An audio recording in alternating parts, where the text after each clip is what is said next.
Ladies and gentlemen, thank you for standing by. Welcome to the Ralph Lauren third quarter fiscal year 2025 earnings call. At this time, all participants are in a listen-only mode. Later, we will conduct a question-and-answer session.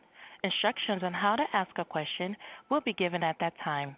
If you should require assistance during the call, please press star then zero. As a reminder, this conference is being recorded. I'll now like to turn over the conference to our host, Ms. Karina Vandergins. Please go ahead. Good morning, and thank you for joining Ralph Lauren's third quarter fiscal 2025 conference call. With me today are Patrice Louvet, the company's President and Chief Executive Officer, and Justin Picicci, Chief Financial Officer. After prepared remarks, we will open up the call for your questions, which we ask that you limit to one per caller. During today's call, our financial performance will be discussed on a constant currency adjusted basis. Our reported results, including foreign currency, can be found in this morning's press release. We will also be making some forward-looking statements within the meaning of the federal securities laws, including our financial outlook. Forward-looking statements are not guarantees, and our actual results may differ materially from those expressed or implied in the forward-looking statements. Our expectations contain many risks and uncertainties. Principal risks and uncertainties that could cause our results to differ materially from our current expectations are detailed in our SEC filings. To find disclosures and reconciliations of non-GAAP measures that we use when discussing our financial results, you should refer to this morning's earnings release and to our SEC filings that can be found on our investor relations website. With that, I will turn the call over to Patrice. Thank you, Corey. Good morning, everyone, and thank you for joining today's call. We entered this important holiday quarter with a clear game plan, along with strong brand and product momentum. And our teams around the world delivered particularly well, executing our long-term strategy across geographies, channels, and categories to outperform our financial commitments.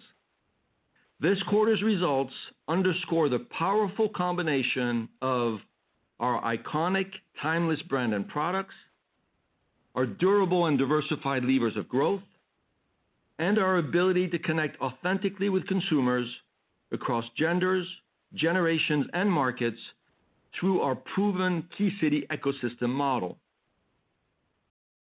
Third quarter results, with revenue up double digits, exceeded our expectations in every geography across the top and bottom line. Our strong first-half brand momentum and strategic investments carried into the fall holiday season, driving better-than-expected consumer demand in each channel. And the agility of our global supply chain enabled us to meet the upside to demand during the quarter. Our retail business led our performance again, delivering double-digit comp growth along with improving trends in digital. DTC continues to be a leading indicator of our growing brand desirability and the power of our ecosystem model. We are encouraged that this momentum is now also delivering accelerated growth in wholesale as we continue to elevate and reposition the channel. Building on our high-impact Summer of Sports and Hamptons fashion event, we invested in innovative marketing campaigns to engage and inspire consumers around the world. This is translating to high-quality new customer acquisition and full-price selling in the marketplace. Third quarter retail AUR grew another double digits on higher full-price penetration and lower-than-planned promotions. At the same time, we continue to operate with discipline to improve our expense management across the organization and strengthen our balance sheet. This enables us to invest behind our strategic priorities, all while delivering double-digit growth and profitability and returning cash to our shareholders. Let me take you through a few highlights from the quarter, where we drove continued progress across our three strategic pillars. As a reminder, these include, first, elevate and energize our lifestyle brand. Second, drive the core and expand for more. And third, win in key cities with our consumer ecosystem. First, on our efforts to elevate and energize our lifestyle brand. Across generations and geographies, we continue to harness the power of our iconic brand, cutting through culture across key moments in fashion, celebrity, sports, gaming, and music. Some highlights from the third quarter included, first, our global holiday campaigns, which translated the magic and timeless elegance of Ralph Lauren around the world. In New York City, you may have interacted with our AI-powered Polo Bear, blowing kisses from our Madison Avenue flagship windows, or our immersive holiday pop-up shop at Saks Fifth Avenue, featuring our handbags and Ralph's Coffee Shop. At our Gangnam store in Seoul, stars J.Y. Park and Isaac Hong lit up the night with special performances at our Ralph's New York event. And in Europe, we drove top city activations in London, Milan, Munich, and Paris, staying top of mind following our powerful Olympics presence this past summer. Second, our Very Ralph documentary launch in Shanghai, complete with a spectacular drone show over the historic Bund waterfront and star-studded gala with friends of the brand like Crystal Young and Juju. Highlighting Ralph's journey and unique position in fashion, the campaign was a special opportunity to share our brand values with Chinese consumers, generating more than 30 million live stream views and 67 billion impressions. Finally, we outfitted an incredible roster of celebrities, including Demi Moore, Selena Gomez, Eva Longoria, and Mikey Madison at the Elle Women in Hollywood event. Ariana Grande and Jonathan Bailey selected Ralph Lauren for the Wicked movie premiere in London, as did Nicole Kidman for the cover of W magazine. Together, these activities are driving strong, sustainable growth in new customer acquisition and engagement. In the third quarter, we added a record 1.9 million new consumers to our DTC businesses, a low double-digit increase to last year. This continued to be led by younger, higher value, and less price-sensitive cohorts. Our brand further strengthened across key consumer metrics, with increases across brand consideration, purchase intent, and net promoter scores globally. And we grew both our value perception and luxury equity scores, particularly with next-gen consumers. We continued to increase our social media followers by low double digits to last year, surpassing 64 million, led by Instagram, Threads, Line, TikTok, and Douyin. We plan to continue building on this brand strength with powerful new engagements into fiscal year 26 and beyond. Moving to our second key initiative, drive the core and expand for more. Since our company's inception, Ralph and our design teams have focused on creating timeless products that endure. This holds especially true in the current environment, where we continue to see consumers turn to brands they know and trust that consistently deliver quality and value. At Ralph Lauren, this starts with our core products, which represent more than 70% of our business and include some of our best-known styles, from our iconic mesh polo shirts to cable knit sweaters and polo caps. Sales of our core products increased low teens, ahead of our total company growth in the third quarter. Our high potential categories, including women's apparel, outerwear, and handbags, together increased 20%. Women's and outerwear highlights this quarter included quilted midweight and puffer jackets, cotton cable knit and wool cashmere sweaters, our coveted Polo Bear sweaters, and shirt dresses. Handbags also exceeded our expectations, with sales up strong double digits to last year. Supported this holiday by an exclusive collaboration with Mr. Bags in China and pop-ups in New York City and Paris. Polo Women's led this performance once again, supported by our Polo ID bag with new seasonal colors and fabrications like chocolate and suede. Other special releases this quarter included our Double RL capsule with Navajo artist Zephyrin M.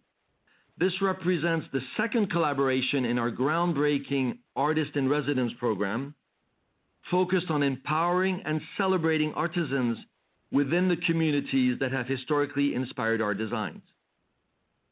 And our annual Pink Pony collection, supporting Ralph Lauren's long-standing commitment to cancer care and research. Turning to our third key initiative, win in key cities with our consumer ecosystem. We continue to focus on developing our key city ecosystems around the world. These ecosystems support the long-term elevation of our brand by inviting consumers to step into the world of Ralph Lauren with consistency across each of our consumer channels and touchpoints. Within DTC, which comprises 2/3 of our business, we drove accelerated comp growth this quarter. Comps increased 12%, above our expectations, led by double-digit growth in brick-and-mortar stores, while our own digital sites also performed ahead of plan. Globally, we opened 34 new owned and partner stores focused on our top cities, largely in Asia. Store opening highlights during the period included Polo boutiques in Hong Kong's Pacific Place and Beijing's China World Mall, both featuring Ralph's Coffee, our stunning new Ralph Lauren collection shop for women at Harrods in London, one of our most elevated spaces to date, and our vibrant Candy Store Polo shop in Edinburgh's St. James Quarter. As we continue to test and learn with new store formats, the Candy Store represents a new, smaller format concept for us with fun, highly flexible spaces. The dual-gender shops are curated with our most iconic polo products that play on our love of color, from sweaters and rugby shirts to a rainbow of pony caps and mesh polos. Each of our 3 regions outperformed our expectations this holiday. We were particularly encouraged by mid-teens growth in Europe, supported by broad-based strength across our markets, including a return to growth in the UK. Asia also continued to perform well, with mid-teens growth, including China sales up more than 20%.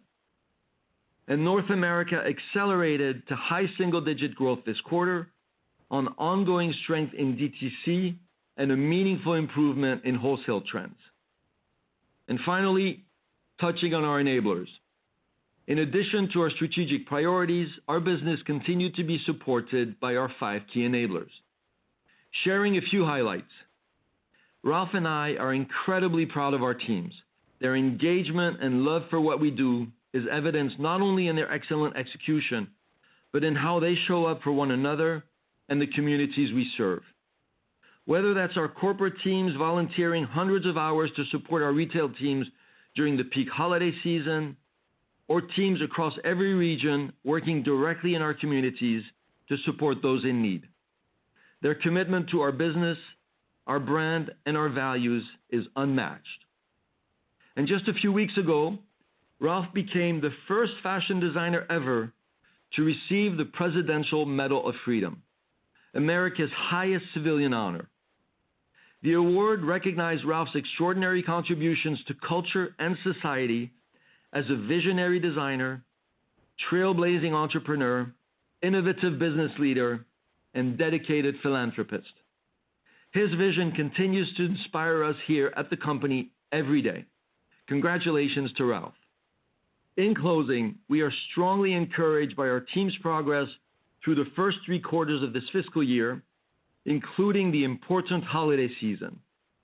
At the same time, we remain sharply focused on what's ahead for Ralph Lauren, leveraging the incredible power of our brand and durable, diversified drivers of growth to stay on offense into the next year and beyond.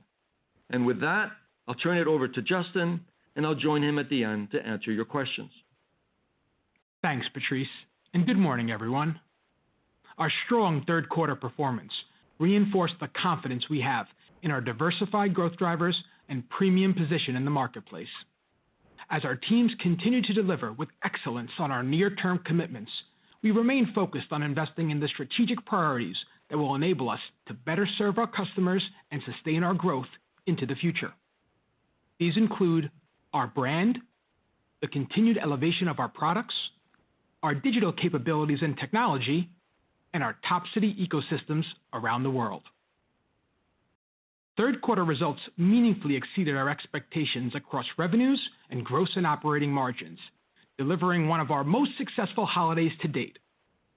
All three regions contributed to operating margin expansion as planned, with North America reporting its highest third quarter adjusted operating margin since we began our elevation journey more than 7 years ago. And we achieved all of this while continuing to strengthen our balance sheet and cash flows, with approximately $980 million in free cash flows and $500 million in returns to shareholders year to date.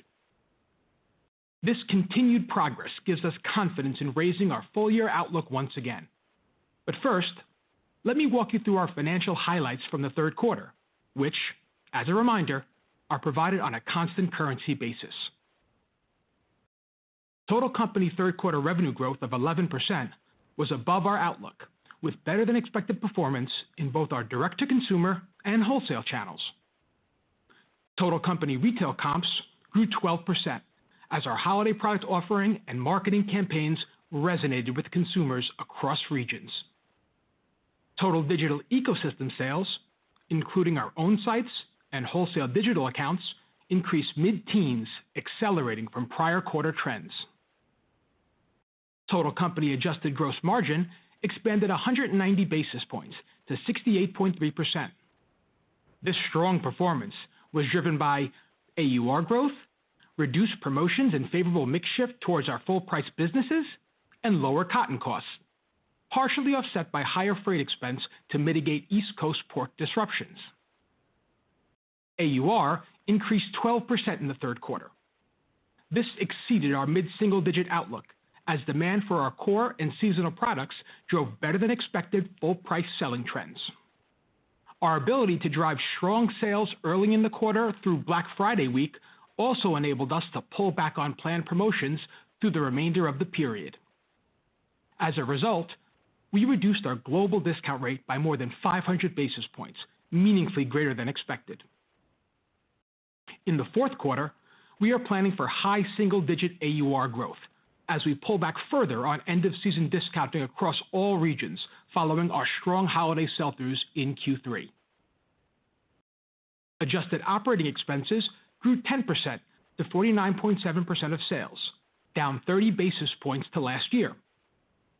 The improvement was driven by higher than expected sales and the planned cadence of marketing investments, which represented 7.1% of third quarter sales compared to 7.5% last year. We continue to expect full-year marketing at about 7% of sales. Excluding marketing, adjusted operating expense rate was flat to last year, as ongoing cost savings offset continued reinvestment in our business. Our adjusted operating margin expanded 230 basis points to 18.7%, and operating profit increased 27%, both ahead of plan.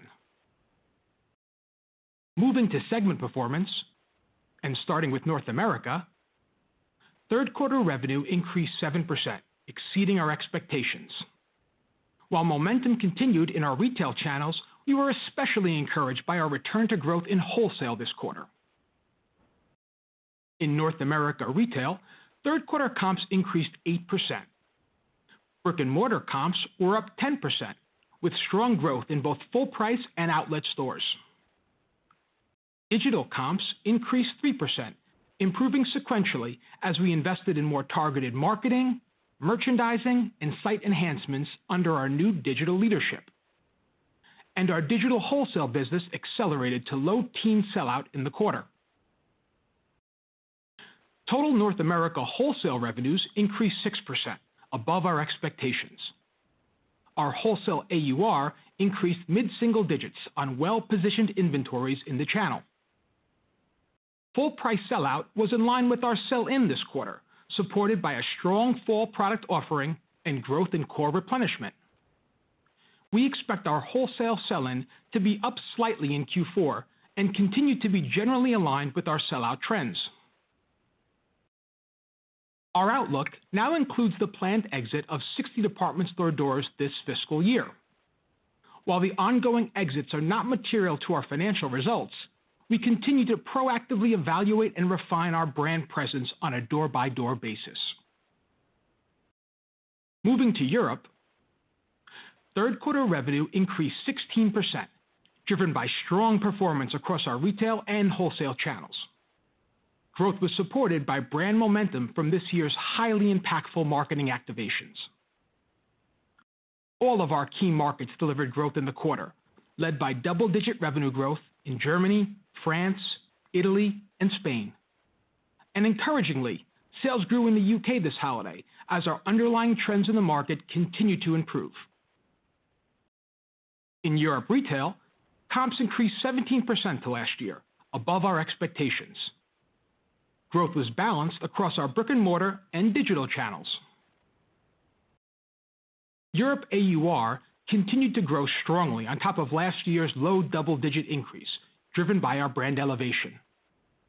Similar to recent quarterly trends, our discount rates declined meaningfully to last year, despite a competitive promotional environment. Europe wholesale increased 14% to last year, also above our plan, supported by strong reorder trends and the previously discussed timing shift of receipts from the second quarter. Excluding the shifts, wholesale would have increased roughly low double digits to last year. Our digital wholesale sales increased strong double digits, driven by continued brand momentum at digital pure-play accounts. This performance was especially notable given challenging compares from last year's restocking in the channel. We continue to expect stronger Europe wholesale growth in the second half of fiscal 25, including Q4, based on solid underlying trends and the receipt shifts from Q2 into Q3 and Q4.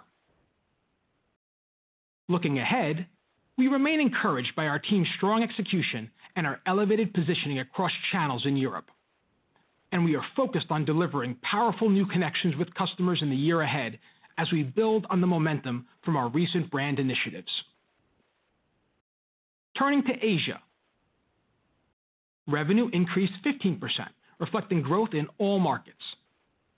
Retail comps were up 14%, on top of a similar 14% increase last year, with strong growth in both digital and brick-and-mortar stores. Asia results exceeded our outlook, led by continued outperformance in China. Our China market grew more than 20% to last year, above our plan, and driven by comp growth, high-quality new customer recruitment, and key marketing moments, including our Very Ralph event in Shanghai and Singles Day live streaming activations.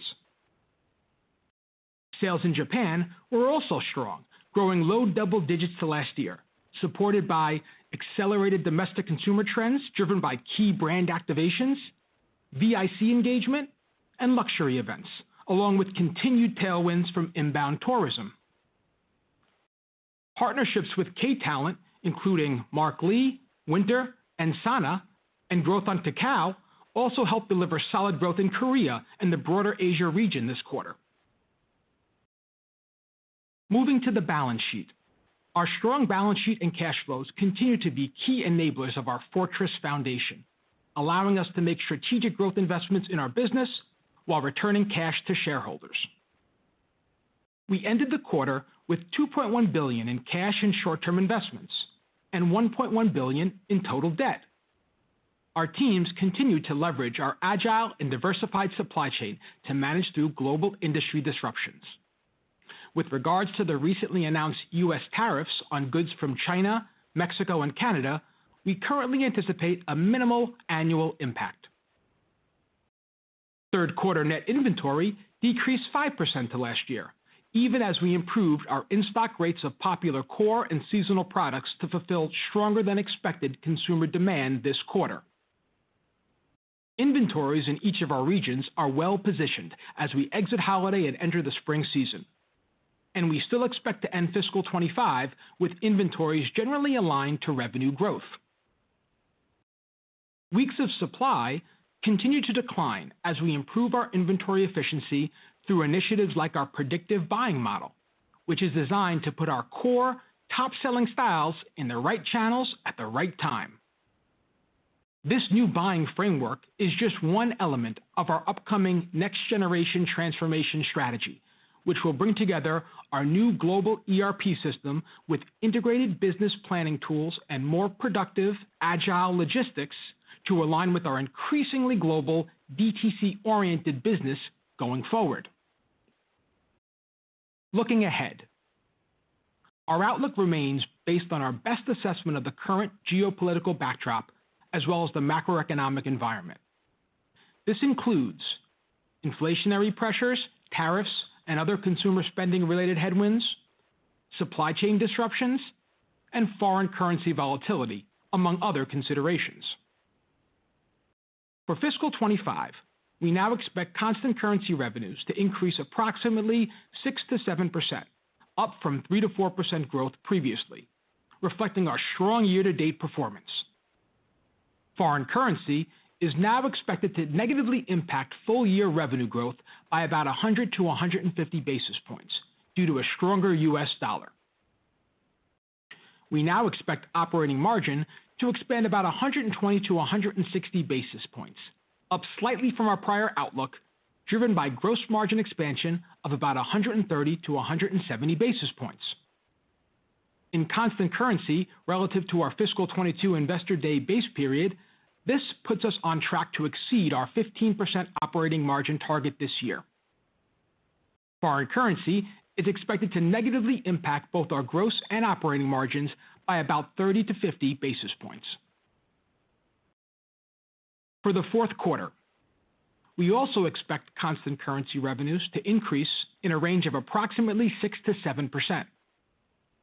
Foreign currency is expected to negatively impact revenue by approximately 300 basis points. Wholesale is expected to remain on its positive trajectory as North America sell-in more closely aligns to sell-out and Europe wholesale receipts continue shifting to the back half of the fiscal year from Q2. Our outlook still includes approximately 1 point of negative impact in the fourth quarter from the timing of Easter, which shifts into Q1 of fiscal 26. We expect fourth quarter operating margin to expand approximately 120 to 140 basis points in constant currency, driven by roughly 80 to 120 basis points of gross margin expansion and modest operating expense leverage. Marketing as a percent of sales is expected to be about flat to last year in the fourth quarter, as we concentrated a higher share of this year's marketing dollars on our summer of sports and holiday campaigns. Foreign currency is expected to negatively impact gross and operating margins by approximately 60 to 80 basis points in the fourth quarter. We still expect our fiscal 25 tax rate to be in the range of 22 to 23% for the full year, while the fourth quarter rate is expected to be around 24 to 25%. And lastly, our outlook includes CapEx in the range of $200 to $250 million. In closing, guided by Ralph's creative vision, our teams captured the magic of the holidays and delivered on our purpose of inspiring the dream of a better life. Our strong performance this quarter further underscores Ralph Lauren's unique emotional connection with consumers around the world. This, combined with our diversified growth drivers and organizational agility, reinforces our confidence in delivering against both our financial and strategic commitments to ensure sustainable value creation into the future. With that, let's open up the call for your questions. Ladies and gentlemen, if you wish to ask a question, please press star and then 1 on your touchtone phone. You will hear a tone indicating you have been placed into queue. You may remove yourself from queue at any time by pressing star 2. If you're using a speakerphone, please pick up the handset before pressing the numbers. We ask that you limit yourself to 1 question per caller. Once again, if you have a question, please press star 1 at this time. 1 moment, please, for the first question. The first question comes from Jay Sole with UBS. Great. Thank you so much. Patrice, I have 1 question. It's kind of in 2 parts. The first part is, as you look across your brand momentum, product assortment, growth markets, and more, what would you consider the biggest drivers of your outperformance this holiday, and how much of the beat would you attribute to near-term factors versus more sustainable drivers looking ahead? And then the second part of my question is, if you could just elaborate a little bit more on what's really driving the growth in women's and handbags, the newer categories, the growth categories that you've been talking about for a while. Thank you. Sure. Well, good morning, Jay. Thanks for your question. Look, we just delivered a high-quality quarter, right? And I think what you're seeing is the cumulative effect of our multi-levered strategy in action. Our brand is resonating with consumers around the world in every single market. Our teams are executing with excellence across the key facets of our business, whether that's product, stores, merchandising, marketing, logistics. And this is happening, we can't lose sight of that, in what remains a pretty volatile environment. We've been building this over the years, right, as I think that many of you know. So this is not the result of one marketing program or one activity in the market or one specific engagement with a consumer group.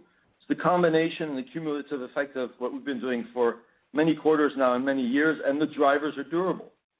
Just as a quick reminder, 3 things that I would highlight. First, brand strength, which is really fueled by our rolling thunder of marketing activations, right? And if you look back, not just last quarter, but from several quarters now, the combination of the Olympics, our immersive Hamptons fashion show, our Very Ralph premiere in China, or our innovative holiday campaigns, all that is contributing to this brand strength across a wide group of consumer cohorts.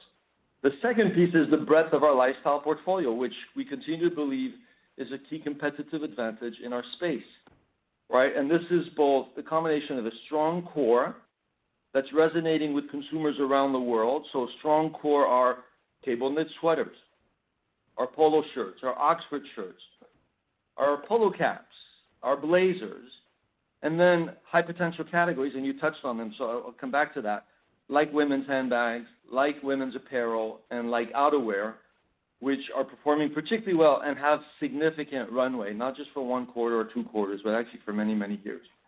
And then the third durable driver in our mind is the power of our key city ecosystem go-to-market model, right? With our focus on top 30 cities around the world and making sure that we are centered on the consumer we want to serve and continuously elevating across every channel and every touch point. So we give the consumer, he or she, an incredible experience wherever they want to shop at any point in time within these city clusters. I would add to these 3 durable drivers the fact that we have built an agility muscle inside the company. And that's been serving us particularly well to navigate what has been, it goes back to COVID and the logistics issue with the Red Sea and the esports strike concerns and so on and so forth, enabling us to just navigate a volatile environment and seize on opportunities as we see them. I think what's pretty telling in this past quarter is our top line's up 11%, our inventory is down 5%. It indicates how well our teams have been reactive, nimble, and smart with the use of our inventory across the countries. So stepping back, listen, we're pleased with the way the quarter came through. We feel good about the strategic framework that we have and that we're executing against with the durable drivers, and we're actually excited about the magnitude of the opportunities ahead of us across product, across geographies, and across channels. And we remain confident that the key elements of our strategies will continue to deliver on these opportunities in the fourth quarter and beyond as we remain, 1, on offense, and 2, focused on what we can control. Now, when it comes to our high potential categories, women's apparel and handbags, and I would add outerwear to that, you saw the numbers this quarter, they're up 20%, very strong performance. And listen, this all starts by making sure we have a strong foundational core from a product standpoint. And our teams, both our Polo women's team, our handbag teams, has done a really nice job defining where we should play, defining how we should show up at which price points with products that are distinctive, recognizable, and quintessentially Ralph Lauren. And I think that's resonating very well, and we're going to continue to build on the core. The second piece is we've changed our marketing significantly across these businesses, right? And we now have much more dedicated activations on women's apparel, much more dedicated activations on our handbags, We're integrating our handbags much better into the overall proposition. So for those of you who were counting at our recent fashion show, most of the models who walked the runway wore a handbag. That would not have been the case 5 years ago. And then the third area is being very thoughtful on distribution, right? And we really improved distribution both in DTC and in wholesale, a combination of the footprint and also the presentation, right? And that includes experimentation we're doing in some of our stores. So those of you who get a chance to go to Tokyo, you will see we've transformed our Cat Street store actually into a women's-only store as part of a learning and experimentation exercise. And we've been super excited with the response that we've seen from consumers because, as you all know on this call, women and men don't shop the same way, and we want to make sure that we're setting the products, the consumer experience in a way that really is going to resonate with these individual consumers. So early days on this journey. The foundation of our strategy for the company is what we're applying here. It's not that different, right? It's how do we engage in the right way? How do we have the right core offering with exciting fashion sprinkled in? And then how do we really show up across points of distribution in a way that resonates? When I look at the total addressable market, and we'll have this conversation in more detail when we get together for Investor Day later this year, the size of the women's apparel market is humongous in our price points. And we are still, while we have scale, right, because it's a multi-billion-dollar business for us, women's apparel, we still have a very, very small market share.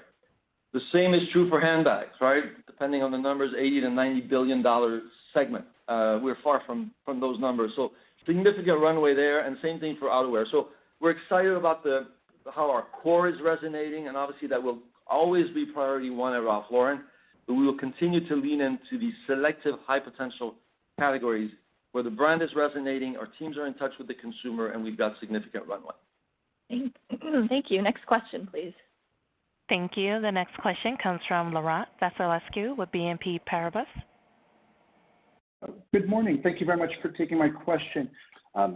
Patrice, Justin, appreciate that you're not guiding for the next fiscal year or your fall investor day, but with North America inflecting back to growth this year, how should we think about the trajectory of the North American business from here? Thank you very much. Good morning, Laurent.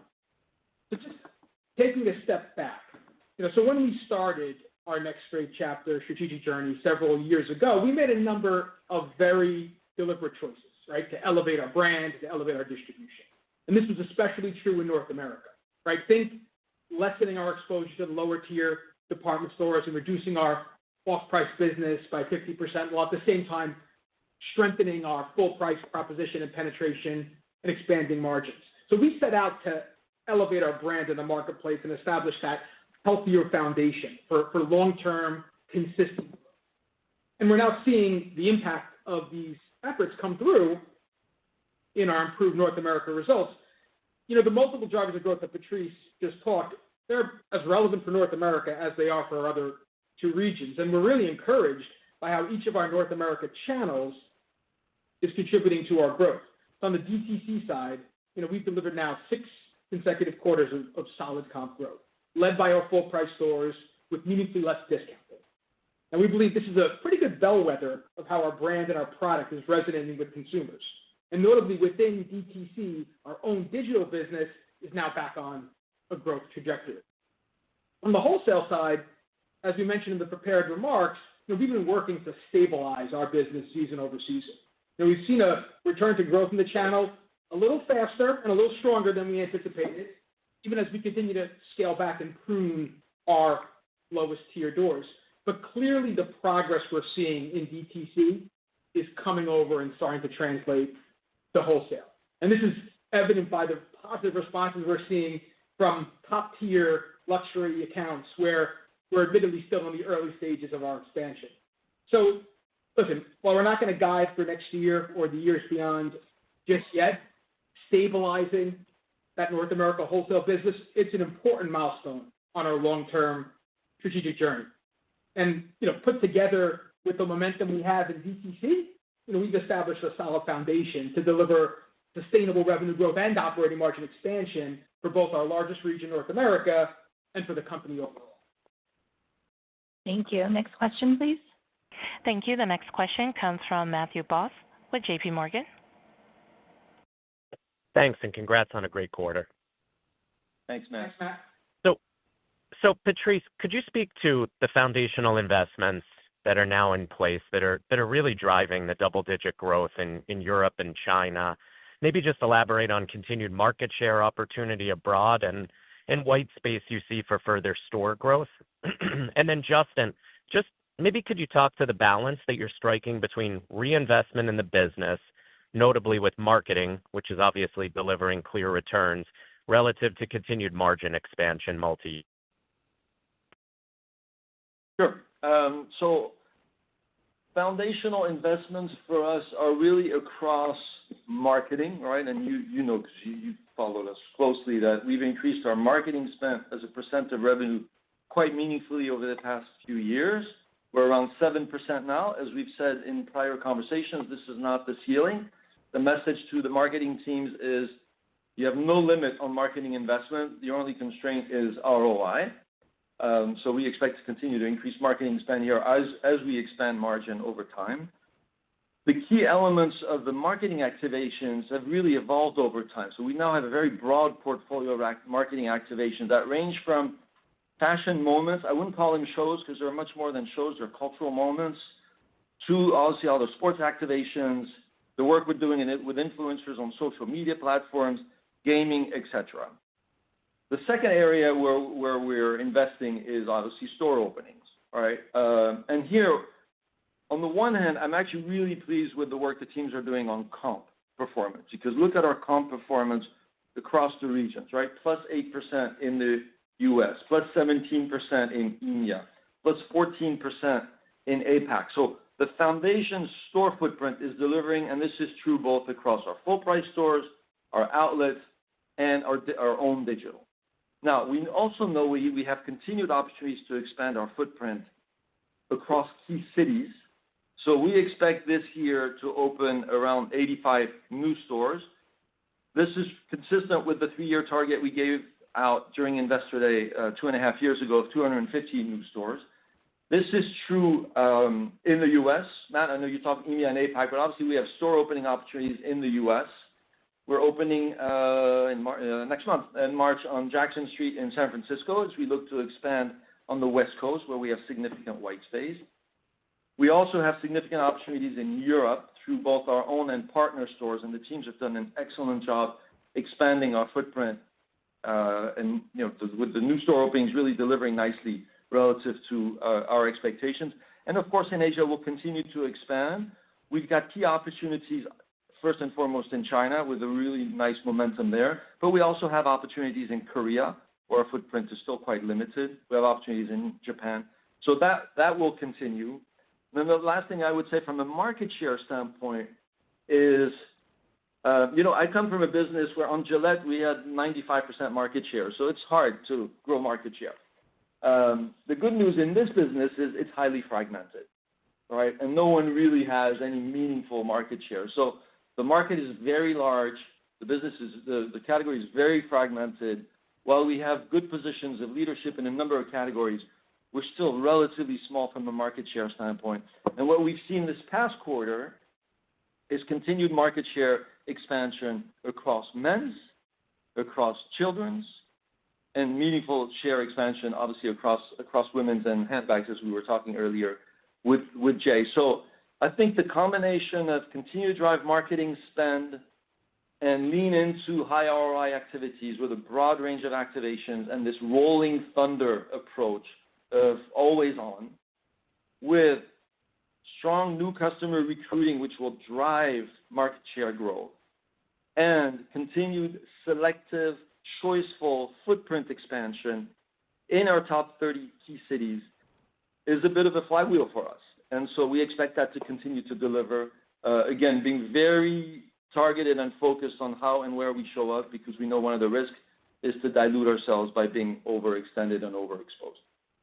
And Matt, in terms of the balance between investment and flow through, our philosophy really remains unchanged, right? To balance reinvestment in the longer term growth of our brand and business with delivering on, or in the case of this quarter, exceeding our near term operating margin commitments. And you saw this in Q3, where we balanced growth with investing back into the business, including in marketing, where we continue to meaningfully increase our spend year over year.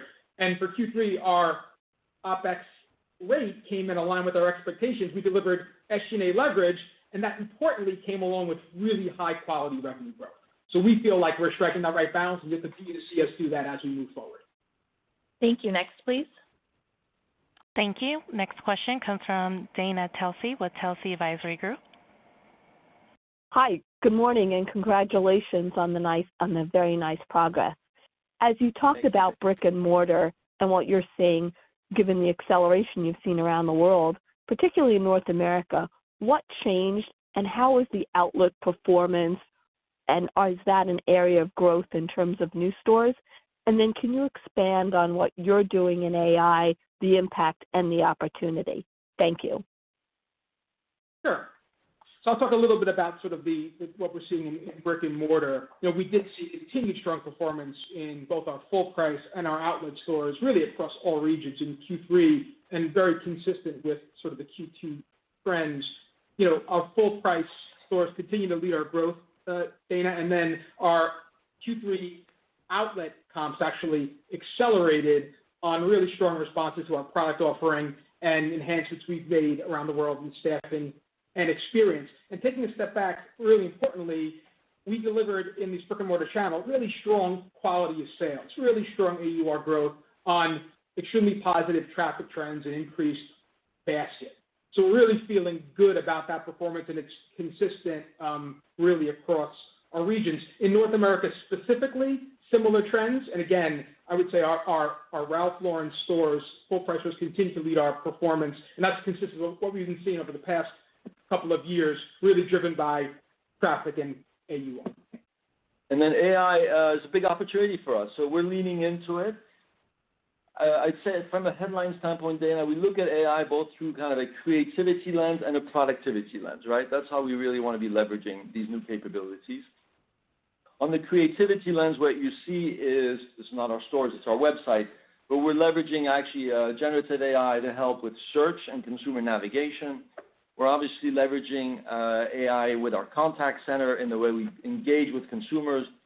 And the philosophy is really the contact center should be much more than a problem resolution center. It should be one of our biggest stores, all right? And how do we use that for consumer engagement and introduction of the broader range? And obviously generative AI, very helpful here. Our creative teams are using it for mood boards, for example. So on the number of application areas on the creativity side and consumer engagement front. And then on the operational productivity front, we've started to leverage it in the context of predictive buying. You heard in our prepared remarks, Justin talk about predictive buying, which has really been an accelerator of our performance this past quarter, actually around the world, to be a lot smarter in what we buy. We're also leveraging this in our allocation tools to be a lot smarter about how our products show up in the individual stores. And, we're in experimentation mode. The new terminology in this space is agentic AI. I follow things correctly. And so we are working with our partners to make sure that we continue to learn and leverage the best capability out there with obviously continued focus on authenticity and human leadership with AI thought of as a co-pilot as opposed to replacing how we operate. But we're excited about the initial impact we're seeing in the different fields of application across the business. Thank you. Next question, please. Thank you. The next question comes from Michael Binetti with Evercore ISI. Yes, thanks for taking my question here, and let me add my congrats on a great holiday, obviously. Maybe just a short-term one for Justin first, and then a follow-up. The 300 basis point increase to the revenue outlook, ex currency, but only 20 basis points or so of operating margin. Maybe just a thought on what's changing on the flow through and how much of that might be specific to fourth quarter versus what kind of new costs we should be thinking about that could roll over into early 2026 that we should read from that. And then I guess a jump ball of a question, but we've seen small hints of the U.S. turning back to positive on a wholesale basis, but it's been hard to sustain, obviously, with what's going on in the end markets there. Is there a reason you think we're in a period of more durable growth in positive North America wholesale? You mentioned some new distribution and luxury doors. We know the category expansion efforts. I'm just curious how you look out and see how your confidence is that can stay positive in North America. Thank you. Sure. Thanks, Michael. So as we think about Q4, a couple of things. One, we know we're going into it's a smaller quarter. It's also a quarter that we have our end of season sales in the quarter as well. So that is a part of the profitability shift. We know in Q3 we had very strong full price selling, and that's reflected in our AUR and in our gross margin numbers there. So I would say that's probably the biggest difference between Q3 and Q4. In terms of when you think about North America wholesale and sort of where we're at, we're encouraged by the underlying trends of that business coming out of Q3. We've stabilized the business, right? This was an important milestone, an important step for our North America growth trajectory and for our operating margin contribution for North America, right? We feel good about, we got sell-in now aligned with sell-out for a few consecutive quarters, and we're taking share, right? Even though the overall channel remains soft in a pretty volatile environment, right? While still pruning our footprint. So we're definitely encouraged by the underlying trends. We're happy with the direction of travel, and we feel good about how we're positioned in the channel and how we're thinking about it on a go-forward basis. I think when you look at our wholesale business and wholesale in general, it's really important, to Justin's earlier comments, to segment it, right? Because not all wholesale is built the same way. And so the way we think about it is luxury players, the Neiman's, the Saks, the Bloomingdale's, the Nordstroms of this world, the Bergdorf's, where we've got significant momentum. Then we have wholesale.com, think Macy's.com in particular, where we also have very healthy momentum.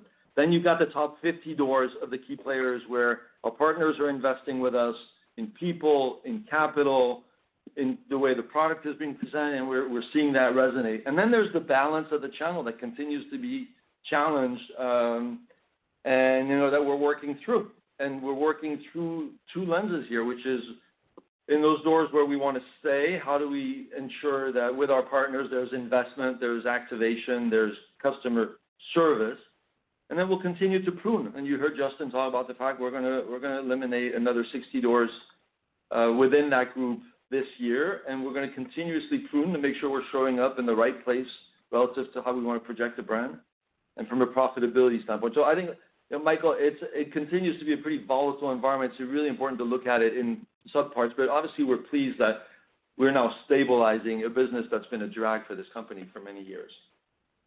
Thank you. Next question, please. Thank you. The next question comes from John Kernan with TD Cowen. Thanks for taking my question, and congrats on a phenomenal holiday. Thank so, you. Justin, I think you said you reduced the global discount rate by 500 basis points in the quarter. Obviously, strong performance in wholesale and DTC. Just curious, how much more room do you have here to reduce discount rates? I know it's been part of the AUR story. AUR, I think you said in DTC was up double digits again. When you look at where you are from a full price sell-through, how much more space do you have to reduce the global discount rate?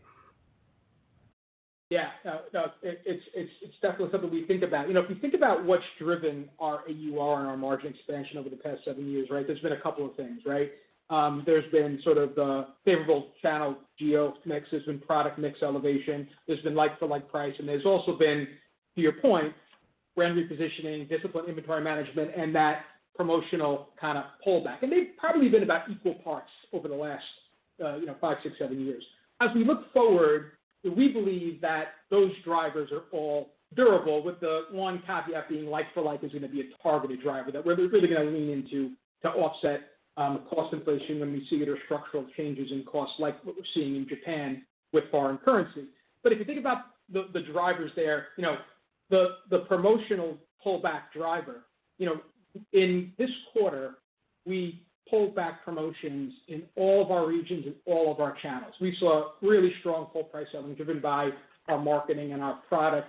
And really what happened was we were able to step change our promotions really across our entire ecosystem.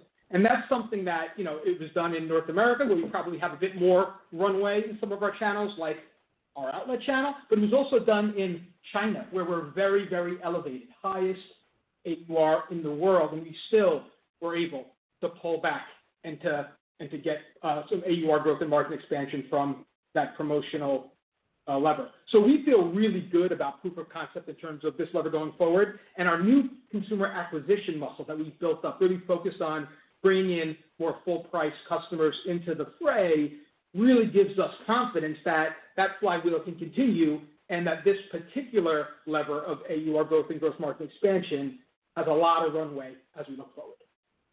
Thank you. Next. Thank you. The next question comes from Ike Boruchow with Wells Fargo. Your line is open. Hey, good morning, everyone. Let me add my congrats. I think, Justin, too, for you. Can you just clearly your business is very idiosyncratic, and you're doing a fantastic job on the markdowns globally. Just curious, the U.S. market, the U.S. wholesale market, do you notice any changes with inventory, with pricing cadence just across your competition, or are we still kind of steady as she goes? And then just to follow up on the demand creation questions you've gotten, I think you're at 7%. You guys have kind of hinted you'd love to take that up with momentum. I mean, should we expect that you continue to reinvest in that line item to keep the flywheel going on demand going forward? Yeah, no, so thanks for the question. I mean, taking the second one first, on the marketing, 7% not a ceiling. I mean, Patricia said it, I say it, it's a mantra. And we're certainly seeing very encouraging proof of concept in terms of the ROI behind our marketing investments, and you can look no further than the past couple of quarters. So I think that that's something that absolutely, when we think about priorities for our capital and cash, marketing tops the list, and we're building really strong proof points to be able to continue to push that 7% as we move forward. I think when it comes to wholesale, look, we're very well positioned from an inventory perspective in that channel. That's always been an important facet of our sort of repositioning, is pivot from sell-in to sell-out and really stay focused and keep our inventories lean and rely on our agile and flexible supply chain. And by the way, as we ramp up our predictive buying process, it certainly kind of adds fuel to that fire to be able to chase into incremental demand as we see it, particularly in our core styles. So we've kept our inventory aligned with that sort of end consumer sellout. We're not seeing in our business promotions like we saw in our DTC space. They're going down in Q3. We were able to kind of pull back because we saw some pretty favorable full price traction in the wholesale channel as well as what we saw in DTC translated over. So we feel really good about how we're positioned from a stock perspective in that channel. We'll take the last question, please, Angela. Thank you. Our final question comes from Chris Nardone with Bank of America. Thanks. Good morning. What is the timeline of implementing your next-gen transformation project? And then how should we think about the specific capabilities that you'll be adding to help drive continued sustainable growth? And apologies for the voice. Yeah, so thanks, Chris. So on the NGT project, as you know, we're in the preliminary planning phase of this project this fiscal year. And, project it's moving to a single global ERP, also a predictive buying and allocation tool to enable kind of strategic inventory management, as well as upgrading our warehouse management systems to allow for sort of seamless inventory movements across channels within regions. So we've disclosed some of our preliminary costs in our 10Q beginning, I think, in Q1 of this year, which are not significant. We're going to provide more updates as we kind of wrap the planning phase this year and begin to finalize our related kind of solutions and contracts. We've landed on a solution. Now we're working on landing the SI. And so we'll give a better sense of the total project costs and that are going to be expected over the next kind of 3 to 5 years in the next quarter or so. But I think when you think about just broad time frame, we're talking, staged implementations likely starting in the fiscal 27 range. All right. Well, thanks everyone for joining us today. We look forward to speaking with you on our fourth quarter and fiscal year-end earnings call in late May, and then we'll get together towards the end of the year for our next Investor Day. And until then, take care and have a great day. Ladies and gentlemen, that does conclude your conference for today. Thank you for your participation. You may now disconnect.